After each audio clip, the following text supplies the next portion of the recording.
सांगलीमधून बातमी समोर येते। एका आलिशान कारनं 8 ते 10 वाहनांना उडवलं। सांगली खोतवाडी रस्त्यावरती हिट अँड रनची घटना घडलेली आहे। रात्री 8:30च्या सुमारास हिट अँड रनची थरारक घटना घडली आहे। वाहन चालकाने रस्त्यावरील 8 ते 10 दुचाकींना उडवलाय। माधवनगर आणि बुधगावच्या नागरिकांसह वाहनधारकांनी गाडीचा पाठलाग केला।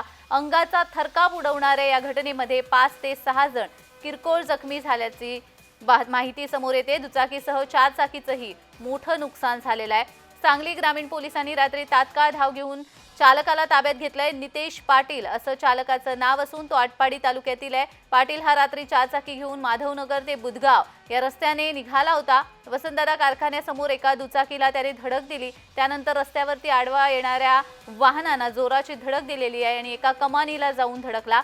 जखमींना शासकीय रुग्णालयामध्ये दाखल करण्यात आलेलं आहे। अधिक तपास ग्रामीण पोलीस करतात।